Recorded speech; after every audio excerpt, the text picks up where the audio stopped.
Hi there, I'm Christopher Dunnigan. This is HandmadeInVermont.com, and today we're talking about the Hubbardton Forge Erlenmeyer mini pendant. This is the 187200.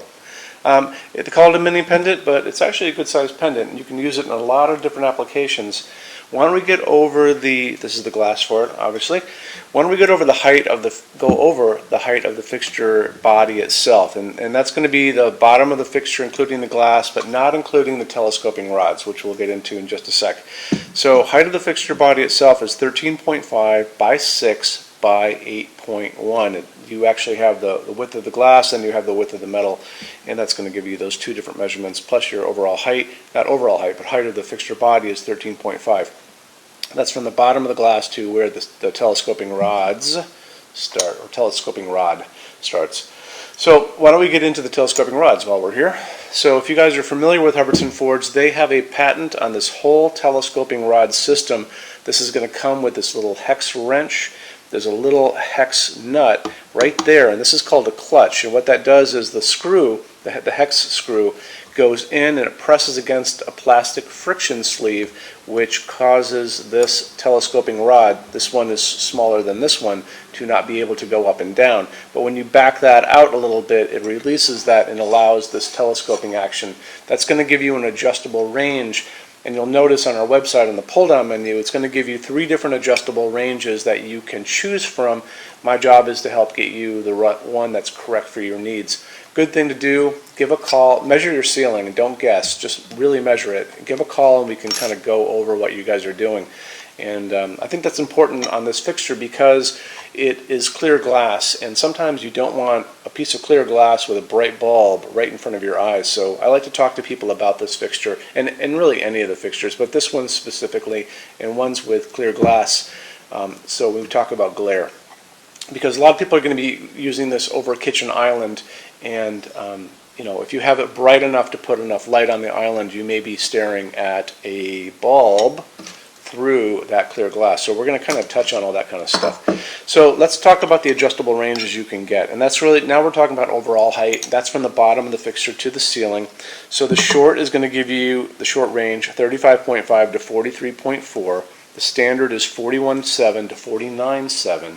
Long is 51.6 to 51.6 to 59.3. If you need shorter than the short, longer than the long, we can do that. So if you need this to be shorter than 35.5, let's say in my best scenario, I'm not going to have this right in front of my eyes. I'm going to have it slightly over my head if I can, and I have an 8-foot ceiling, so I need this to be shorter than the 35.5. And because I know the fixture height itself is 13.5 for the body of the fixture, I should be able to get this higher as a custom. Add some time, add some money, non-returnable, but now I'm able to maybe get this slightly above my eye level, so I'm not just staring up at a bulb inside of a piece of glass that's kind of giving me glare. Anyway, so that's just something to think about. So we can do that. The other thing is you might be in a situation where you don't need to go custom, but I really do think you should give me a call, or we should kind of talk about this fixture and any of these clear fixtures when you guys are doing your design schemes on your kitchens. It's pretty important. So that goes over your adjustable ranges. The canopy on the ceiling is a 5.5 inch round canopy, goes over a standard 4-inch junction box. You guys have heard me talk about a gizmo that's out in the world called the can converter. We don't sell it, but it does convert hi-hat recessed cans in people's ceilings into junction boxes, and doesn't cost much, and you don't have to do any ripping out or rewiring. It's a cool thing. If you guys need it, just Google the can converter and you'll check it out. Otherwise, this will take care of everything, going over a standard junction box if you have this in the ceiling. Also, if you have a slope ceiling, this is slope ceiling adaptable to 45 degrees. There's a knuckle at the top of this and allows this to bend just like that. So you're covered if you're a flat ceiling, you're covered if you have a 45-degree slope. So that should take care of that. After that, talk about glass. Beautiful piece of hand-blown glass. Now if you can see right through it. And look at the thickness of the bottom of that. I mean, it's incredibly heavy. It's like a piece of Steuben, if you guys are familiar with that glass company that existed for a long time. It's like art glass. But anyway, great piece of glass. Why don't we get into lamping now? I'm going to leave that right there so you can look at it closer. So this is going to take up to a 60-watt incandescent bulb because of the heat generated by an incandescent bulb. Has a porcelain socket inside that is covered by metal, so you don't see the porcelain socket. I, in my showroom, have put in LEDs, and this is kind of a cool Edison LED that I kind of like, and there are all kinds of interesting LEDs that are dimmable. You have to make sure it says dimmable on the box and that your dimmer is set up for dimmable LEDs. You'll see, I'm sure you guys have already seen all these phosphorus ones that exist out there too, which are equally cool. And they come in different sizes, and they come, this is probably a 40-watt equivalent. The more of these little bars inside, I mean, there's more light coming out of it. Just, these are called phosphorus LEDs. And I've noticed that a lot of the LEDs are kind of moving in this direction. I see lots of these things running around. Anyway, easy to get. I found these things at like Home Depot or Lowe's, or online.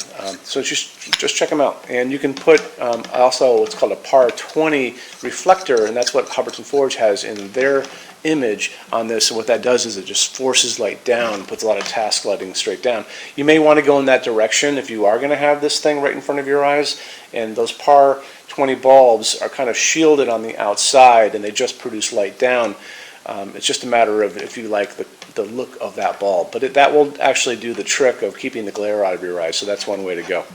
So why don't we move on to metal finishes. If you're on our website, HandmadeInVermont.com, midway down on the left-hand side is a Finishes Help Guide. Give it a click. There's a YouTube video there. That's me talking to you about the differences between opaque powder coats that you can't see the metal and translucent finishes from Hubbardton Forge in which you can see the metal, and it's going to influence some of these things. Deeper down on that page, there's a chart right under that, and it's going to have all these different finishes you can get this in. Some have the letter A on them, A for apple. Some have the letter B, B for boy, and you'll be able to see the differences, the range of variance on those translucent finishes. That is going to be all referenced in that video, so it's important to watch the video and then go back and look at the chart. You can click on the chart and you'll get more samples on whatever you just clicked on, so you can play around on that for a while. And it's really going to walk you through your finishes on this fixture. Okay, so I think that takes care of this. We have this on display in our showroom on the first floor. We have over 350 Hubbardton Forge things. I think we're up to like 380 by now. We just keep adding stuff spread over 2 floors. We have a what's on display page on our website, so you can see everything that's here before you guys ever come. Our showroom is open every day except Sunday from 11 to 6, and then our phones are open every day except Sunday from 10 a.m. to 6 p.m. Eastern Time, and I'm here to answer questions for you. You can email us 7 days a week, sales@HandmadeInVermont.com, and we spell out the word Vermont, or you can call 802-446-2400 every day except Sunday 10 to 6 Eastern Time. When you buy your Hubbardton Forge from Handmade in Vermont, shipping is free to every state except Alaska and Hawaii. There's no tax if you ship out of the state of Vermont. We offer 90-day returns, 3 months, and with no restocking fees. Details are on our site. There are some bigger items that can't come back, but we'll always tell you about that beforehand. We also offer a rush program that takes you from Hubbardton's normal 3 to 4 weeks in production time down to as little as 2 weeks. Just contact us for that. It's very inexpensive, and if you're doing multiples of the same exact thing, it is really inexpensive, so it's definitely worth you looking into. And then we also have these great vacation rentals. So if you guys want to come visit us, come on up to Vermont. It's beautiful up here. And check out stayinvermont.org, and you can see our rentals. So I think that kind of covers everything. If I missed something, just drop a quick email or give a call, and we can answer questions for you. Thanks. Have a great day. Bye-bye.